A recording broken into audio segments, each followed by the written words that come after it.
Gas melon nggak lagi dijual eceran, katanya supaya subsidi lebih tepat sasaran. Nyatanya stok malah langka dan masyarakat lagi-lagi jadi korban. Warga sampaikan keluhan, tapi yang bikin aturan malah banyak alasan. Kita akan membahas berkaitan dengan hal ini dari redaksi CNBC Indonesia bersama dengan Uni Wilda dan juga Kang Hendra. Pertanyaan utamanya yang juga mungkin banyak ditanyakan oleh masyarakat, tadi disebutkan bahwa subsidi ini sudah berjalan sejak tahun 2007. Artinya sudah 18 tahun Indonesia menikmati subsidi LPG 3 kg.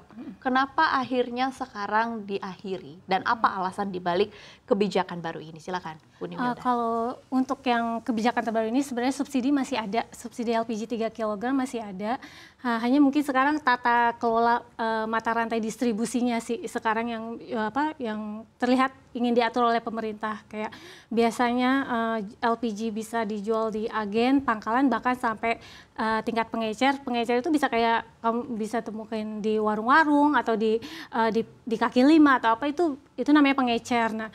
Nah sekarang yang mau diatur sama pemerintah itu pengecer ini yang dihilangkan. Tapi subsidi LPG subsidi 3 kg itu masih ada.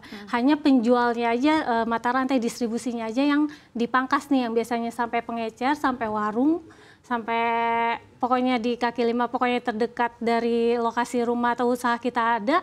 Sekarang mungkin akan terbatas, kita cuma bisa minimal di pangkalan, ya pangkalan atau agen resmi kayak gitu. Makanya jadinya ada dua keluhan yang muncul dari masyarakat, yaitu yang pertama kelangkaan dari gas atau dari gas melon, kita sering sebutnya. Yang biasanya dapatnya gampang kan, cuma dekat gitu kan dari rumah, tapi sekarang mungkin jadi bisa lebih jauh.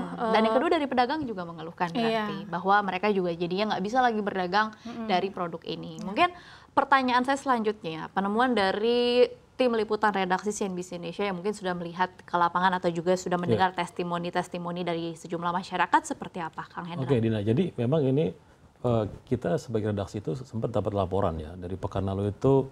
Ada laporan. Tapi baru minggu lalu. Iya, dari minggu lalu. Dari minggu lalu ya? Baru minggu lalu. Ada kelangkaan di satu kota di Jawa Timur dan sempat saya sampaikan juga di redaksi kan. Ternyata pas satu pekan kemudian barulah ada informasi resmi dari kementerian ya bahwa itu ada kebijakan baru, dan ini seolah seperti dadakan gitu. Ini suatu hal yang di luar dugaan. Walaupun memang masalah subsidi LPG 3 kilo ini kan masalah lama ya, sudah 17 tahun. Artinya memang masalah isu tepat sasaran, kurang tepat sasaran, atau masalah volume yang terus membengkak. Cuma masalahnya harusnya pemerintah itu lebih siap-siap lah, minimal dia melakukan sosialisasi dulu lah sebelum ada kebijakan yang sekarang ini seolah-olah mendadak gitu loh. Tiba-tiba dari orang rakyat atau ibu-ibu yang biasa tinggal ke rumah belakang rumah atau di sebelah rumah, tiba-tiba sekarang harus ke pangkalan yang mungkin jaraknya setiap daerah bahkan beda-beda loh. Agen-agen resmi.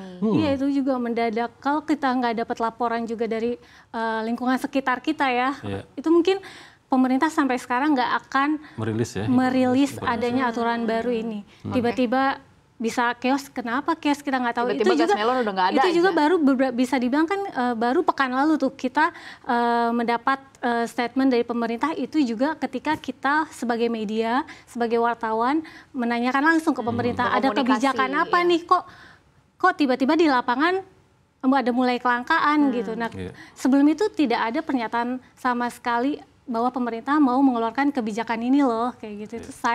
Itu yang disayangkan ya, Mas Gonggong. Jadi selain kebijakannya itu tadi secara substansial, tapi juga sosialisasinya sekali lagi kita dikecewakan oleh pemerintah.